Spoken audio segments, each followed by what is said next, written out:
Thank you, Bobo, and it's a great pleasure to be here and take part in this debate on what is a pretty important issue. So I'm arguing no, China doesn't threaten the liberal international order because you can't threaten what doesn't exist. The liberal international order, the idea that's in our minds when we use that phrase, a beautiful idea, a beautiful dream, it never existed.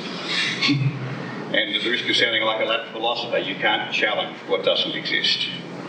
That dream dates back to the 1990s, that magical period at the end of the Cold War, when we had a vision of international order led by America that was the new Rome. Remember the phrase, the new Rome?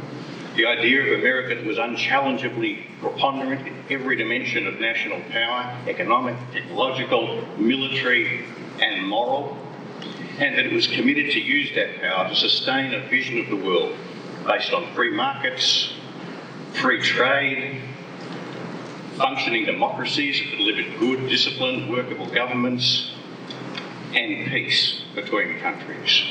And the really exciting thing about that vision was that it was shared, at least we thought it was shared, by every major power, not just Europe and Japan,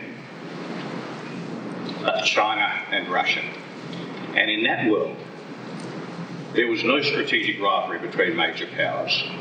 And even the weaker powers, even the countries like the Middle East, there was hope that they would be drawn into this vision of global order.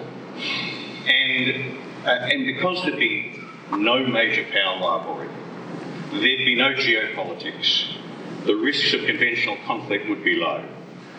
Our countries would be called upon only to deal with relatively minor strategic challenges, the new security threats that we used to talk about. And the threat of nuclear war, particularly nuclear war between major powers, would dwindle almost to nothing. It never happened. That was never a description of the world that we found ourselves in the 1990s. I wish it had been. That vision of the world was one that would have suited my country well, certainly would have suited Poland well, would have suited everybody well. But it didn't happen, because it transpired that actually America wasn't globally preponderant in every dimension of power. Just to take one, its economy, though very vigorous and very impressive, was already being steadily overtaken by a China that was achieving a phenomenon of economic growth like the world had ever seen. And that trend's continuing. We can't begin to understand what we're facing in the world today unless we acknowledge that China's economy is already bigger than America's and will, in all probability, keep growing faster than America's. It's the biggest and fastest and most fundamental change in the distribution of wealth and therefore of power in human history.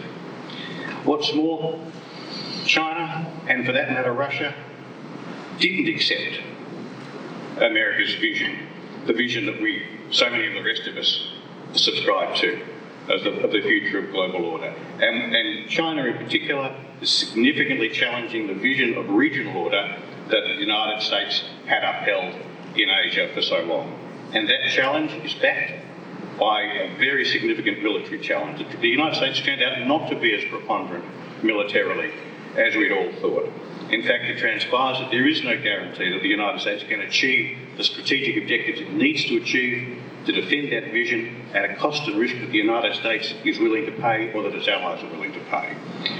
Indeed, as the contest from China intensifies, there's a growing risk of conflict in Asia as China challenges the United States leadership and uses the instruments of military power to do that, and America uses the instruments of military power to push back. We've all read the book, the Thucydides book, so we all know that war's not inevitable. But we also should know, if we read that book carefully, that it's a very serious risk.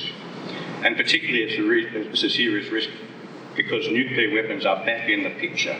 30 seconds. And there's a real risk that we're going to find ourselves facing a nuclear confrontation. So what's our job? It's not to try and chase that old dream. It's to build a new global order and a new order in Asia, which doesn't try and deny China's power, but accommodates it. Accommodating China is going to be terribly hard, but it's going to be better than the alternative, because the alternative leads us down a very dark path indeed. Thank you. Thank you, Hugh.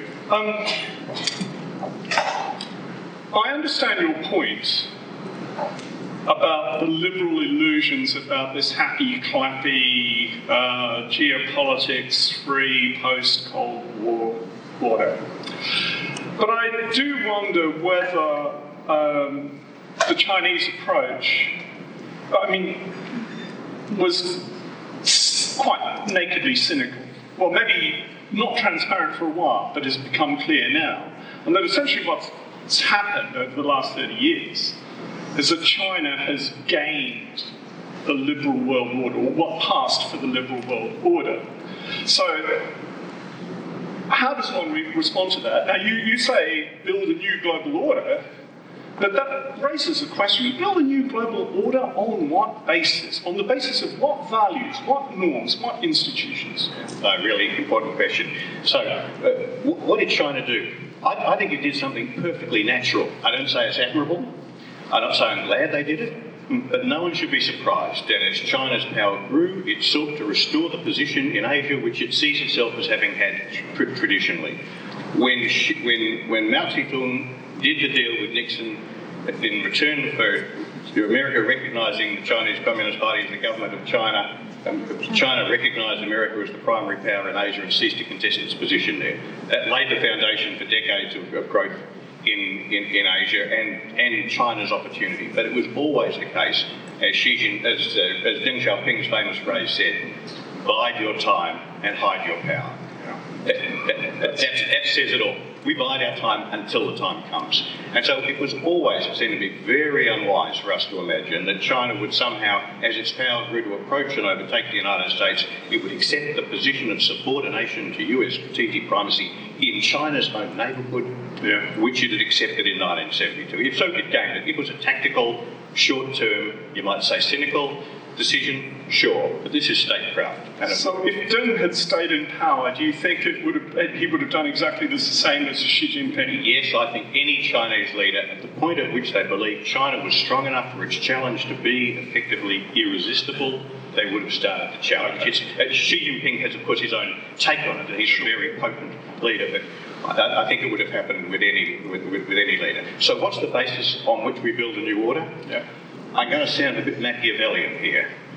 We don't build a new order on the basis of values. We build a new order on the basis of a realistic understanding of the distribution of wealth and power and the measures that are required to establish stability, first and foremost. In a world with nuclear weapons, and we still live in a world with nuclear weapons, strategic stability is the number one priority.